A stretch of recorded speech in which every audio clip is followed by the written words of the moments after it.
কন্যাকুমারীর সমুদ্র তটে নৌকার মাছ দিয়ে এগোতেই চোখে পড়ে অপূর্ব দৃশ্য। জেটিতে ধীরে এসে ভিড়ছে একটি লঞ্চ। চারিদিক শুধু শান্ত প্রকৃতি আর সুন্দর রূপ। आगे हैं हम। आपके नाम पे और नीचे होता है ना, मैं चूता ऐसे आज और तो सारे नाम ओहो। দুপুরে খাওয়া দাওয়ার পর আমরা একটুখানি বিচ দেখতে বেরিয়েছি। এরপরে হোটেলে ফিরে একটু দিবানিদ্রা যাওয়া হবে। এই হচ্ছে আমাদের হোটেল। আমরা এখন দুপুরে খাওয়া দাওয়া করে শুয়ে পড়েছিলাম। একটা জোরতর ঘুম দিয়ে আজকে আমাদের আউটফিট এটা বেরিয়ে পড়েছে। আমরা এখন যাব বিচের ধারে। জেটির এই দিকটা এখন যাওয়া যাবে। কন্যাকুমারিকার বালুকা তটে বিভিন্ন ভাষায় মানুষকে স্বাগতম সুস্বাগতম জানানো হয়েছে। একটা জিনিস খুবই ভালো লাগলো, সেটা হচ্ছে এখানে উপকূলেই বিভিন্ন ধরনের আড়োর ব্যবস্থা করে দেওয়া হয়েছে। আমরা যত এগিয়ে যাচ্ছি তত বিভিন্ন ধরনের মশলার দোকান সামনে দেখতে পাচ্ছি। তোমরা জানো বন্ধুরা, তামিলনাড়ু বিশেষ করে এই অঞ্চলটা কেরালা ঘেঁষা। এখানে বিভিন্ন ধরনের গরম মশলা এবং বিরিয়ানি মশলার জন্য এই অঞ্চলটা কিন্তু খুবই বিখ্যাত।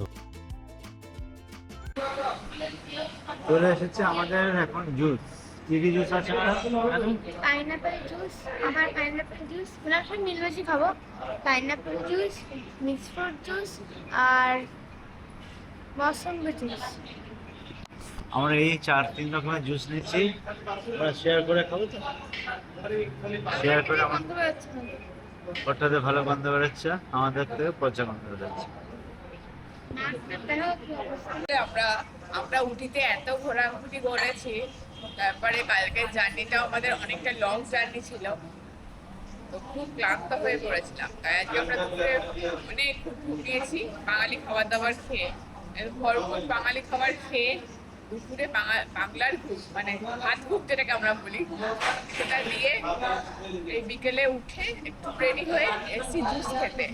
জুস খেয়ে নিয়ে ঘোরাঘুরি করে আবার হোটেলে ফিরে যাবো। বেসিক্যালি কন্যাকুমারীতে আমাদের প্ল্যান আছে এরকম যে আজকের দিনটা আমাদের রেস্ট করতে গেল, আর একটু আমরা বিচে গিয়েছিলাম। তো কালকে আমাদের জেটিতে যাব, বিবেকানন্দ রক এবং একটা লোকাল ট্যুর নেব। কালকে আমাদের প্ল্যান এরকম হয়েছে যে ভোরবেলা আমরা 5টায় চলে যাবো সানরাইজটা দেখতে, তারপরে ওখান থেকে এসে রেডি হয়ে চলে যাবো হিন্দু যাত্রা নিবাস।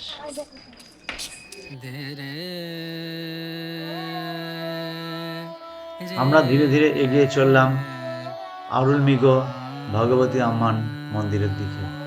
এই মন্দিরটি প্রায় 3000 বছরের পুরনো এবং এইটি শক্তিপীঠগুলির মধ্যে অন্যতম পবিত্র একটি স্থান।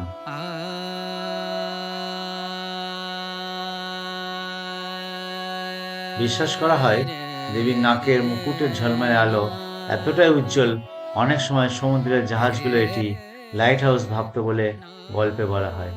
যাই হোক, আমরা ধীরে ধীরে এগিয়ে চলেছি মন্দিরের দিকে। এখন চারিদিকে প্রায় নিস্তব্ধ, মেলাও প্রায় শান্ত হয়ে এসছে। তবে মন্দিরের ভেতরে যেহেতু ভিডিওগ্রাফি বা ফটোগ্রাফি অ্যালাউ নয়, তাই মন্দিরের ভেতরে সৌন্দর্য বা আধ্যাত্মিকতা আমরা দিতে পারলাম না। এই যে বীজটা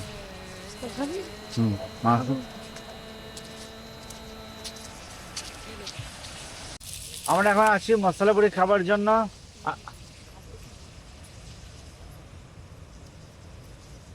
মশলা পুরি 50 রুপিস। রাতের সমুদ্রের রূপ সত্যিই অন্যরকম। দিগন্ত জোড়া জলরাশি, ঢেউয়ের কুলকুল শব্দ, আর তার মাঝখানে দূরে একান্তে দাঁড়িয়ে থাকা সেই বিবেকানন্দ রক। সবকিছু মিলেমিশে চারিদিকটা যেন এক স্বপ্নের মতো মনোমুগ্ধকর। অন্ধকারের বুকে সমুদ্র আর আকাশ মিলে এমন এক নীরব সৌন্দর্য তৈরি করে যা ভাষায় ধরা সত্যিই কঠিন।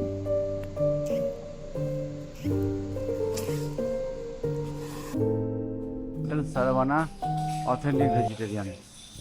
আমাদের ওবেলা অনেক কিছু খাওয়া হয়েছে, ননভেজ না। डोसा इडली अवेलेबल ना? डोसा है और मील्स अवेलेबल? ठीक है, डोसा 2 डोसा। আমরা এখানে ধোসা খাবো বলে চলে এসেছি। জুতা হচ্ছে হ্যাঁ ঠিক আছে দেখছি। এই হচ্ছে নন এসি, আমরা নন এসিতে বসবো। এটা বেশ বড় হোটেল, ওয়াশরুমটা বেশ ঠিকঠাক।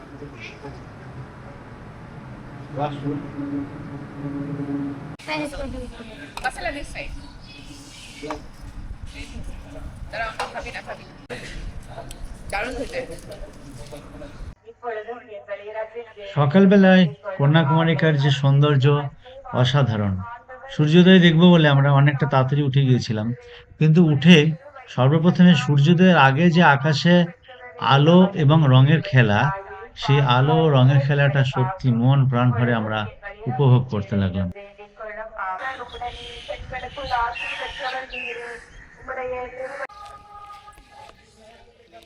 হোটেল থেকে ভোরবেলার নানা রঙের খেলা দেখে আমরা রওনা দিলাম সূর্যোদয় দেখার জন্য।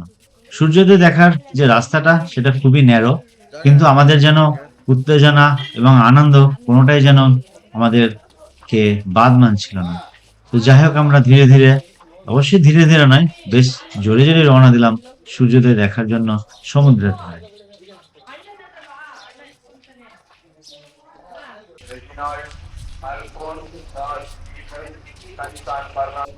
আমরা সকালবেলা চলে এসেছি সূর্যোদয় দেখতে।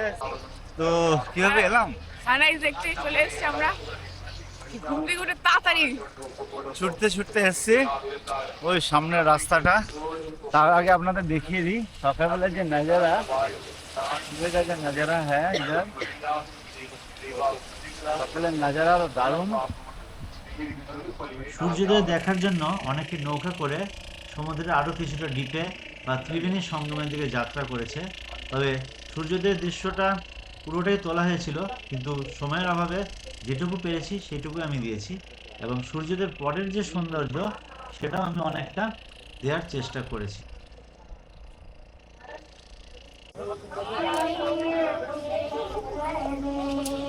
জেলেরা সকালবেলা গিয়ে মাছ ধরে নিয়ে এসেছে, মাছ ফ্রেশ মাছ, ফ্রেশ। এদিকে একটা দিচ্ছে,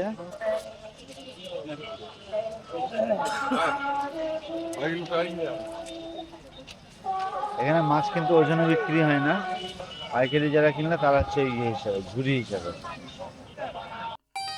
কন্যাকুমারীর এই অপূর্ব রূপ ড্রোন শটের মাধ্যমে আপনাদের সামনে তুলে ধরার ছোট্ট চেষ্টা করলাম। আকাশ থেকে দেখা এই দৃশ্য কেমন লাগলো অবশ্যই কমেন্ট করে জানাবেন। আপনাদের মতামতই আমাদের এগিয়ে চলার সবচেয়ে বড় অনুপ্রেরণা।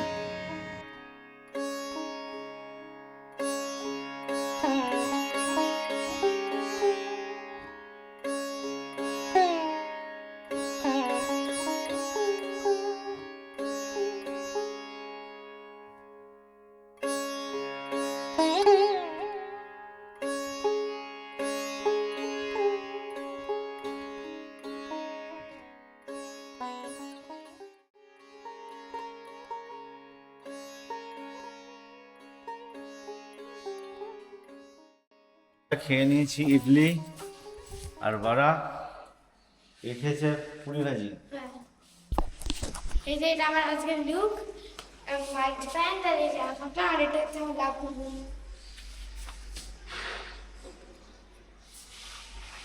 লাবু ওর মতোই দেখতে। না আমার কি করে আমি হাসি না হবে। হ্যাঁ, তোর দাঁত আর লাবুর দাঁত একই আছে। চ, আমরা চলেছি এখন বিবেকানন্দ রক দর্শনের জেটির উদ্দেশ্যে। আমাদের টিম পুরো রেডি।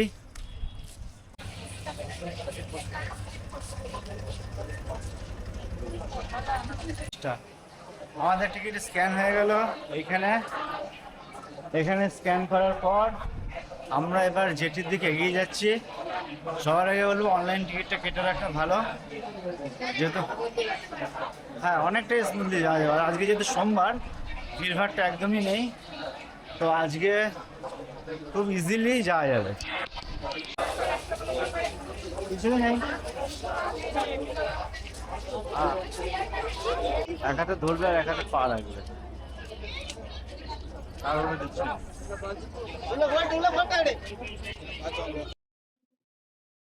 লঞ্চে বেশ ভিড় আছে, তবে অসুবিধা নেই, সবার জন্য সাফিসিয়েন্ট সিট আছে এবং যে কটি সিট সে কয়জনই প্যাসেঞ্জার নেওয়া হচ্ছে। আমাদের লঞ্চ ধীরে ধীরে এগিয়ে চললো সমুদ্রের বুক চেড়ে বিবেকানন্দ রকের দিকে। চারিদিকের সৌন্দর্য অসাধারণ, অপার্থিব। আমরা এখন এখানে হোভার করছি বলবো না, এটা ফ্লাইট নয় যে হোভার করব বা হেলিকপ্টার নয়, বাট আমরা ওই আর কি আমাদের জাহাজ এখানে দাঁড়িয়ে আছে। হ্যাঁ, এখান থেকে ভেতরের দৃশ্যটাও ভালো, আর বিবেকানন্দ রক এটাও বেশ সুন্দর দেখতে পাচ্ছি আমরা। এই হচ্ছে আমাদের জাহাজের অবস্থা, একদম মানে কানায় কানায় ভর্তি। জাহাজ ব্লগাররা ভিউ করেছে। হাই গাইস,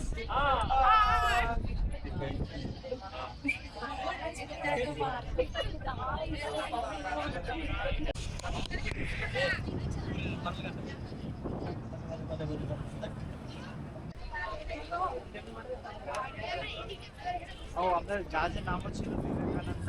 আমরা নামলাম, নেবে এবার আমরা এখানে এন্ট্রান্সের একটা টিকিট কাটছি।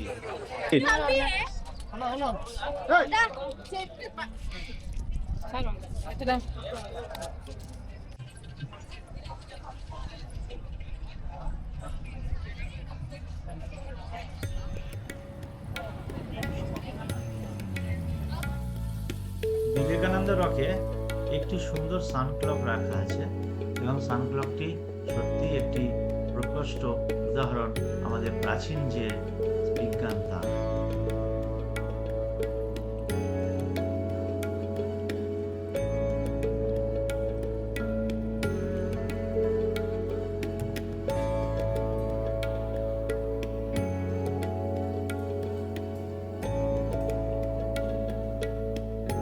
হাঁপিয়ে গেছে। এখন রেস্ট নেব, তারপরে যাব। আপনারা কি করছেন এখন? আমরা এখন বসে ধ্যান করছি, ধ্যান করছেন? বসে আমরা এখন রেস্ট নিচ্ছি, তারপরে আমরা ধীরে সুস্থে যাবো দেখতে।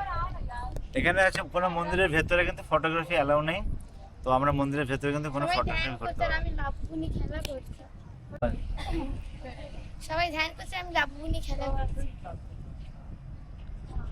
এনারা একটা নতুন যন্ত্র পেয়েছেন কয়েকদিন ধরে, তার নাম হচ্ছে কি লাবু। এটা কি ভূত না মানুষ না রাক্ষস, কি এটা? হ্যাঁ, তোর মতো?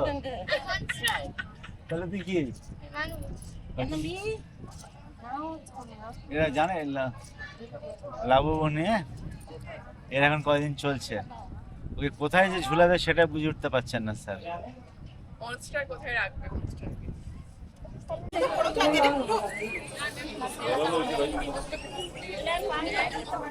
কন্যাকুমারীর বুকে দাঁড়িয়ে বিবেকানন্দ রক, চারিদিক থেকে সমুদ্রের ঢেউ যেন তার সাথে কথা বলে। প্রকৃতি আর আধ্যাত্মিকতার এই মিলনস্থলে মন আপনা থেকেই শান্ত হয়ে যায়। এখানে আমরা একটা সানরাইজ ক্যালেন্ডার দেখতে পেলাম, তো কোন সময় সূর্য উঠবে তার পুরো বছরের একটা টাইম টেবিল করা আছে। এটা মোটামুটি ভাবে ঠিকই আছে।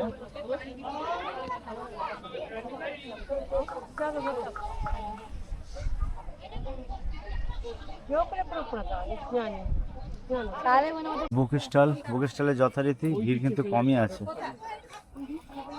মানুষ বই পড়া কিন্তু অনেক কমিয়ে দিচ্ছে, ঠিক না এটা?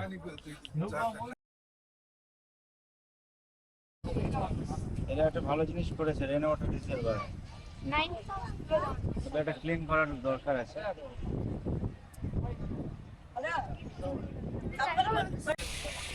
আমরা এখন ঢুকে যাচ্ছি, এখানে পাদের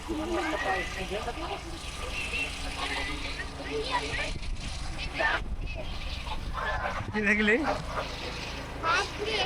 সাদা হলে পা পড়ছে না, কালো হলে পা পড়ে যাচ্ছে, শিখিয়ে নিচ্ছে।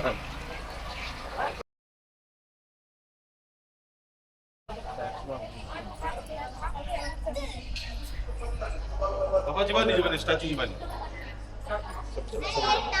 चल अंदर বিপুল জলরাশির মাঝখানে বিবেকানন্দ রকের অপরূপ সৌন্দর্য আর তিরুভল্লুবরের সেই সুবিশাল মূর্তির দিকে শেষবারের মতো তাকিয়ে এবার বেরিয়ে যাওয়ার পালা। আজকের ব্লগটা আর বেশি বাড়াচ্ছি না, এই সুন্দর মুহূর্তগুলো মনে আর ক্যামেরাবন্দি করেই এখানেই শেষ করছি। আবার দেখা হবে নতুন জায়গায় নতুন গল্প নিয়ে।